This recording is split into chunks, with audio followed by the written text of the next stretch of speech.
Erik yo'lidagi qismatlar 9-qism Suriyadan chiqish 2015-yili 24-noyabr seshanba Turkiya chegara mudofaa kurashchi aeroplanlari Rossiyaning Soxoy belgilik bombardimonchi aeroplanini etib tushirayotgandan keyin Rossiya taraf buning ochiqini Turkiya taraf qo'llayotgan Bashar Asadga qarshi o'qituvchi guruhlarni bo'libmi Turkman tig'i yenidagi Bayır Buçaq Türkmenleri bilen Erkin Suriye armiyasiga qarashliq barliq qurolliqlarni vahshiylarcha bombardiman qilib chiqardi.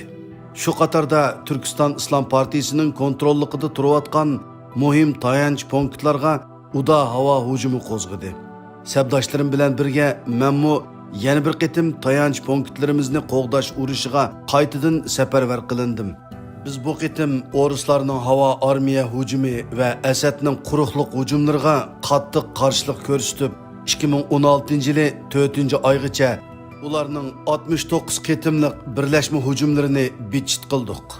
Bu arada Azerbayjon bilan Armeniya orasida jiddiy to'qinish yuz berib, O'rislarning diqqati bir mezgil Tashqi Kavkaz rayoni bilan Sharqiy Ukrainaga burilib ketdi.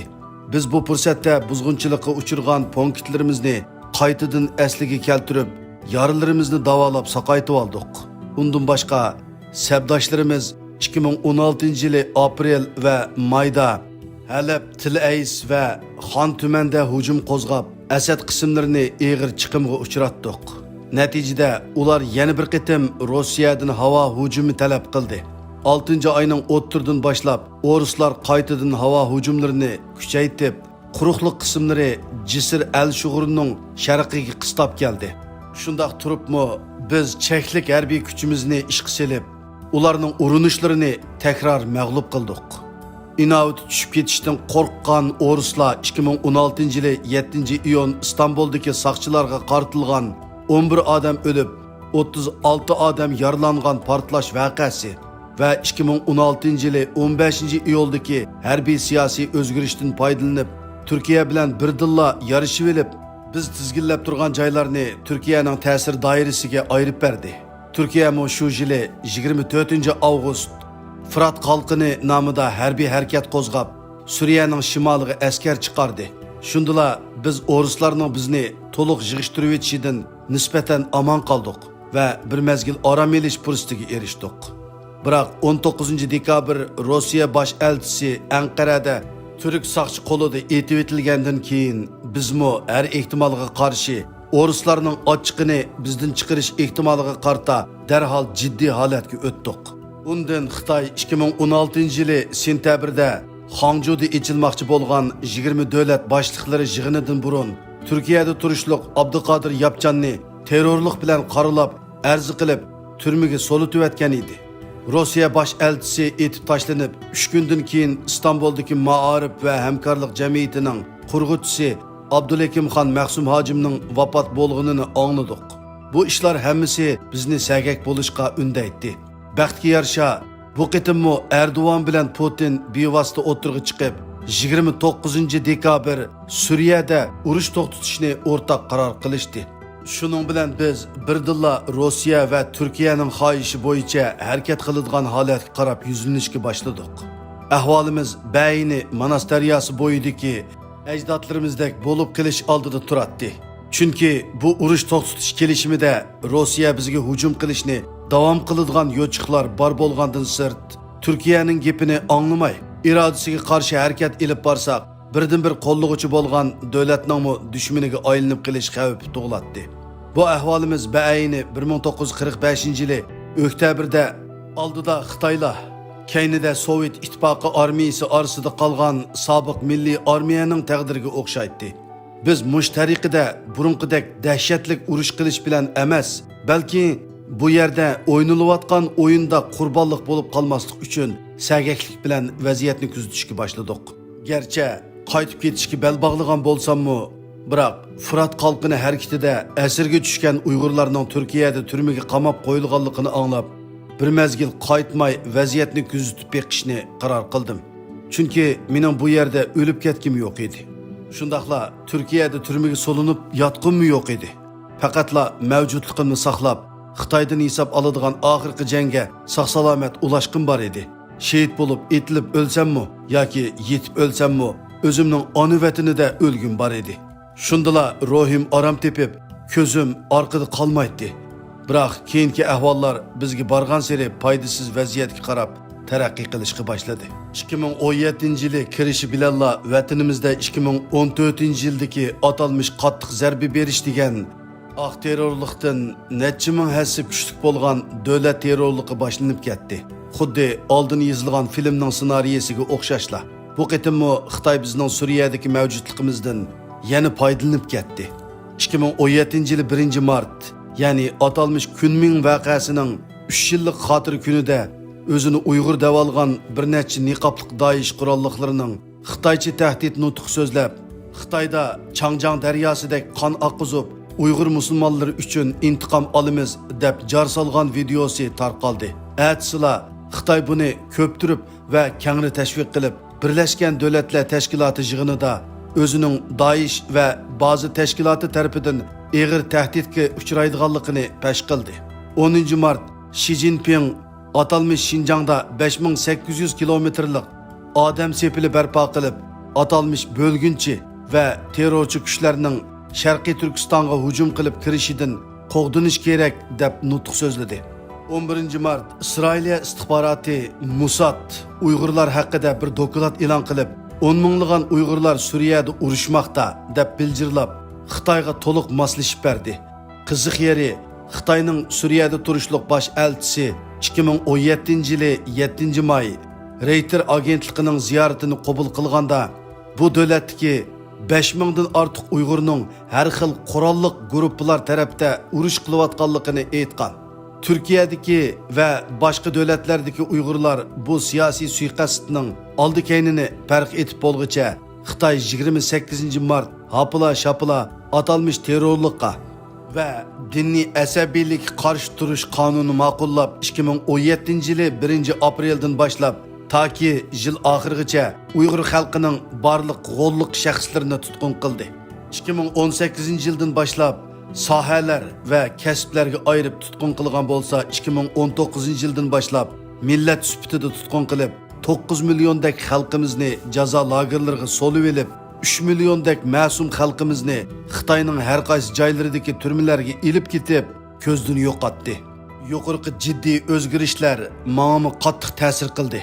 Xitoyning Suriyadagi Uyg'ur yigitlarini Rossiya, Suriya va Turkiya bilan birlashib yo'qotish xavfidan qutulish uchun janggohni tashlab, normal hayotimizga qaytib, mavjudligimizni saqlab qolishni tashabbus qiladigan holatga keldim.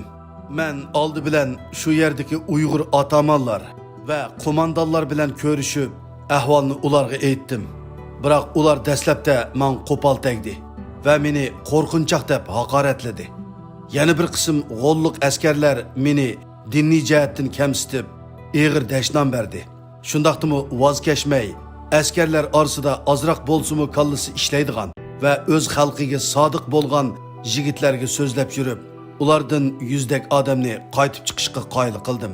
Oradan uzoq o'tmay, men degan yomon ehtimolliklar Xitoyning yuqori darajalik maslahatchilarining og'zidan maqtinib turib chiqishga boshladi. Texmi yomon bo'lgani shuki, 2017-yili 3-avgust Turkiya tashqi ishlar ministri Mevlut Çavuşoğlu'nun Xitoydagi ziyorati jarayonida aytgan sezgur so'zlari yuqorqi Xitoyning maqtinib turib alayda tilga elishiga sazovar bo'lgan. Bu xabar tezla bizning bazımızga tarqilib, qattiq g'ulg'ul qo'zg'atdi. Shundala burun menga qattiq tekkan va og'ir haqoratlagan qarindoshlar mendan kechirim so'radi. Qaytib chiqishni xohlaydiganlarmi biroqli ko'payib, 5 oy burunqi 100 nafardan birdilla mingga yaqinlashib qoldi. Ularning bundaq tez o'zgarishiga sababchi bo'lgan ikki shum xabar tövendeki xabarlar edi. Birinci, Türkiye'deki nopozluq medialardan bo'lgan Anatoliya agentligi va Xabar Türk'te Türkiye Tashqi ishlar ministrining bayonotlari haqida mundaq deyilgan. Tashqi ishlar ministrimiz Çavuşoğlu Anqaraning butun kuchi bilan Turkiyadagi Jungoga qarshi kuchlarni bir taraf qilish uchun tirishchanlik ko'rsatganligini aytdi. Beijingda Xitoy mansabdoshi Wang Yi bilan muxbirlarni kutib olish yig'ini o'tkazganda diplomatiya ministrimiz Mevlut Çavuşoğlu mundaq dedi. Biz Jungo'nun bexatarligini o'zimizning bexatarligi deb qaraymiz. Mayli davlatimizda yoki rayonimizda bo'lsin, Jungo'ga qarshi har qanday passiv faoliyatlarga yo'l qo'ymaymiz. Çavuşoğlu Türkiye'nin bir Jungo siyasetini qo'llaydigan davlatlarning biri ekanligini bayon qilib, Beijingning Sham islom davlati Daeshga qarshi turishda qo'llangan choralarga yuksak baho beradiganligini bayon qildi.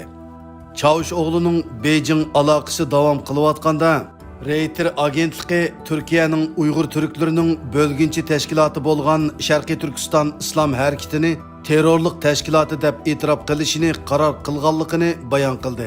Ba'zi nopozliq o'qitichi taratqular bu xabarga qarata mundaq analizlarni va savollarni sungan. Türkiye'nin Uyghur siyosati o'zgaryapti. Çavuşoğlu'nun Beijingdan kelgan uchurlari Uyghur Türklerining ümidsizlanishini keltirib chiqardi. Uyghur Türklerining huquqi uchun kurash qiladigan jasur Uyghur faoliyatchilar mundaq dedi. Türkiye Tashqi ishlar ministrining bayonlari bizni hayron qoldirdi va qattiq sarosimiga soldi.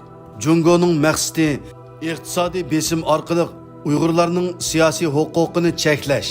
Qandaqli bo'lmasin, biz Türkiye xalqining davomli biz bilan birga turishini umid qilamiz. Shoyun ismli yuqori darajalik mutaxassis Xitoyning popozi bayonlari. Suriya ishki urushida Jungo Rossiyaning aralashishidan keyin bo'libmi Halab ozod qilingandan keyin butkul vaziyat Suriya hukumatiga foydali yo'nalishga qarab taraqqiy qilishga boshladi. Keyincha Amerika Rossiyaning Turkiyadagi bosh elchisini qaslab o'ldirish orqali Rossiya Turkiya orasini buzishga uringan bo'lsa-mu, ammo Rossiya bilan Turkiya qiltaqqa tushmadi. Jungo Türkiye lirasini xalq puli bilan ayrıvaşlash tizimligiga kirgizib, Jungo Türkiye pullarini o'zaro almashtirish kelishimini imzolab, Türkiye Merkezi Bankasini Jungo bankalar ara zayon bozori a'zoligiga qabul qildi. Bu tadbirlar orqali Turkiyani pul muomala jihatdan qo'g'dash kuchaytirildi. Rossiya Turkiyani neft turbi liniyalarining konkret manfaat taqsimotiga elib kirdi. Masalan, Rossiya Qora dengizdan Turkiya va Yevropaga tutishadigan ko'k jilg'i turbi liniyasini qurishga qo'shildi. Suriyadagi Shia turbi liniyasini o'zgartib, Turkiyani Shia turbi liniyasining Yevropaga ketadigan yana bir chiqish eg'izi qildi. Bu asosda Turkiya, Iran va Rossiya bilan birlikda Suriyaning shimolida to'qinishni pasaytirish rayoni qurishga qatnashadigan, bu rayonning tartibini o'rtaq saqlaydigan bo'ldi. Şunun bilan bir vaqtda Rossiya Shanxay hamkorlik tashkilotining a'zolari bo'lgan Qozog'iston bilan Qirg'izistonning armiyalarini Suriyaning shimolidagi to'qinishni pasaytirish rayonlariga o'rinlashtirish taklifini berdi. Bu Turkiyaga madad berganlikdir. Turkiya Qatarga askar chiqarish orqali sunniylarning ichki qismidagi obro'yini o'stirib oldi. Hamda Qozog'iston bilan Qirg'izistondan iborat ikki sunniylar davlatining qo'llashiga erishdi. Jungo qo'llagan sunniylar davlati Pokistonmi Turkiyani qo'llab Qatarga askar chiqarishni xohlaydiganligini bildirdi. Jungo Rossiyaning qo'llashi ostidagi Turkiyaning sunniylarning ichidagi o'rni texmi mustahkamlandi. Bu Saudiya Arabistonning sunniylarning ichidagi o'rnini tamponlashtirdi. Jungo Turkiyaga shuncha yaxshiliklarni qilgandan keyin almoqning bermiki bor degandek Turkiyami qarab turmadi. 8-oyning 3-kuni Türkiye Tashqi ishlar ministri bayonot e'lon qilib, Jungoning bexatarligi Turkiyaning bexatarligidir. Türkiye chegarasi ichida Jungoning egilik huquqiga, zimin butunligiga va bexatarligiga ziyon soladigan har qanday ishning yuz berishiga yo'l qo'ymaydi dedi. Türkiye yana Sharqiy Turkiston islom harakatini terrorchilar tizimligiga kirgizgan bo'lib, bu cho'nqir ahamiyatga ega. Oldi bilan hozir Sharqiy Turkistonchilarning cho'ng lageri Suriyaning g'arbiy shimolidagi Turkiya chegarasiga yaqin Jisr shug'urda bo'lib, bu bozor o'z navbatida yana Idlib o'lkasining ichidagi to'qinishni pasaytirish rayoniga tava. To'qinishni pasaytirish rayoni deganlik terrorchilar bilan urush to'xtatishni o'z ichiga olmaydi. Ya'ni Suriya hukumat armiyasi bilan o'qituvchi qurolliqlar birlashib terrorchi tashkilotlarga hujum qilsa bo'laverdi. Sharqiy Turkistonchilar ish chiqarishga petinsa, Turkiya va uning qo'llashidagi erkin Suriya armiyasi Suriye hükümet armiyasi ve Rusya armiyasının birleşip zerbi berişige duş keladi. Yavaşlık bilen fırsat kütüşünü xalıgan taqdirdimi Türkiye çigirsi içide Jungoga ziyanlıq işlerini tevirtelmeydi. Türkiye arkalık vataniga qaytishni oylamasımı boludu. Bu Şarkı Türkistançılarının Jungo çigirsiga qaytish yo'lini kesip taşlagan bilen baraber. Şarkı Türkistançılar Türkiye'ni panah tartib, yo'lanchikka erishdik deb o'ylagan. Oqibatda o'zining akillari tarafidan rahimsizlarcha setib etildi. İkinchidan, Şarkı Türkistançılarının Türkiye tarafidan setib etilishi o'z navbatida yana Türkiye davlat ichidagi pan-türkizmning sharqiy kengayish strategiyasining oxirlashib qolganligining bishoratidir. Jungo Rossiya yetakchiligidagi Shanxay hamkorlik tashkiloti Türkiye'nin Saudi Arabistan'dan Sünniylerinin rehberlik hukukunu tartib elishini qo'lladı. Türkiye'nin sharqqa qarab kengaydigan pan-türkizm tushidin uyg'onadigan vaqti keldi. Chunki Shanxay hamkorlik tashkilotining qalqini Türkiye teshib o'talaydigan qalqon emas. Adiljon yuqorqi o'zgarishlardan keyin qandoq chekinib chiqish haqidagi ahvolini aslab shundoq deydi. Eng oxirgi ikki abzas mazmun hammamizning qattiq g'azabini qo'zg'adi. Biz har qitim qon berib, jon berib erishgan g'alba mevasi boshqalar tarafidan tortib olinganda biz hamisha nima uchun, kim uchun qon to'kkanligimizni anqira olmay qolamiz. Bu qitimmi shundoq bo'ldi. Nimali bo'lmasin, bu yerda cho'ng davlatlar orasidagi savdolikning qurboni bo'lib ketgandan fursat kutib, amaliy kuchni saqlab qolgan yaxshi. Bir mezgil munozir qilish orqali oxiri turkumga bo'linib Türkiye'ye qaytib chiqishni qaror qildik. Ba'zilar asirga tushish va taslim bo'lish yo'lini tutdi. Yana ba'zilar chegaradan o'g'irlikcha o'tib, talay sinash yo'li orqali qochib chiqishni qaror qildi. Menmi bir necha sabdishim bilan birga Erkin Suriye armiyasi kontrol qilayotgan chegaradan Türkiye tavasiga qaytib chiqqan. Türkiye chegara mudofaa qismlari 2016-yil 29 dekabrdagi urush to'xtatish kelishimining ro'yi bo'yicha Daeshga qatnashgan Uyg'urlarni tutib turish o'rniga qamagan bo'lsa, o'zlari qo'llab kelgan Erkin Suriye armiyasi, Türkmen fidoyilari va Turkiston Islom partiyasiga tava bo'lib, Asadga, Rossiyaga, Daeshga va kurdlarga qarshi jang qilgan Uyg'urlarning barmoq izini elib, bir qism rasmiyatlarni o'tab bo'lgandan keyin ularni Qaysariy ichida o'rlashtirgan. Ba'zilarining Istanbulda turish talabiga qo'shilgan. Shunda qilib 2017-yili sentyabrdan boshlab 2018-yili iyulgacha bo'lgan bir yildak vaqt ichida mingdan ortiq Uyg'urlar halokat jilg'isidan sog'-salomat qaytib chiqdi. 2018-yili iyuldan keyin Turkiyaning tashqi ishlar siyosatida yana o'zgarish yuz berib, qaytib chiqadiganlarning yo'li qiyinlashdi. 2019-yili 9-oktyabr Türkiye armiyasi Afringa kirgandan keyin Suriyaning shimolidagi Asadga qarshi guruhlarning mavjudligi Türkiyening chegara bexatarligi uchun muhim bo'lg'achqa, bu joylarda davomli turib qolish imkoniyati tug'ildi. Shuning bilan qaytib chiqish ishi asosan oxirlashib qoldi. Menmo boshqalarga o'xshash salomat qaytib chiqib, barmoq izlarimni berib, rasmiyat o'tgandan keyin Anatoliyaga o'rnashib, bu yerdagi yangicha hayotimni boshlab ketdim. Adiljon utuqliq chekinib chiqib, Türkiye bexatarlik qismlari va terrorlikqa qarshi turish organlarining baholash tekshirishidan o'tgandan keyin Türkiye'dagi normal hayotini boshlagan. U dal vaqtida Suriyadan chekinib chiqqanligidan so'yingan. Chunki u qaytib chiqib uzun o'tmay Rossiya terrorchilarni tozalash bahonasida Idlib va Latakiyani uzluksiz bombardimon qilib, har qaysi o'qituvchi guruhlarning nurg'un qurolli xodimlarining beshiga chiqqan. Uning ustiga Amerika boshliq g'arb allarining Daeshga qarshi urushni oxirlashtirib, chekinishimi ularga aks ta'sir ko'rsatgan. Hisobda ular o'ruslarga tashlab berilgan o'ljiga o'xshab qolgan. Bundaq chaqda ular kallasini obdan ishlatmasa, tezla siyosatning qurboniga aylanib, yo'qolish bilan badal to'laydi. Her halda Adiljonning tavsiyasi bilan vaqtida sog'-salomat qaytib chiqalgan tang tushlari uningga ko'p rahmat aytgan. Adilcan ve onun sevdaşlarının hikayeleri tehi tügümedi. Ularning tillarda dastan bolgudek, kelgüsü Uyg'urning ballarga avlodma avlod hikoya qilgudek olamshumul kechirmishlari tehi to'liq bayon qilingani yo'q.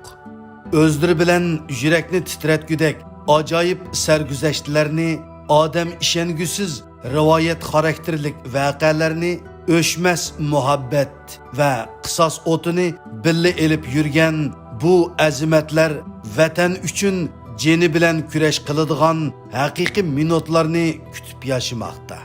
Ularning talabi bilan bu hikoyani hozircha mush yerda oxirlashtirishga majbur bo'ldik. Navbatda Adiljanning sabdoshlaridan, qo'l-putlari miyib bo'lganlardan boshqalar Turkiyada normal hayotini davom qilmoqda.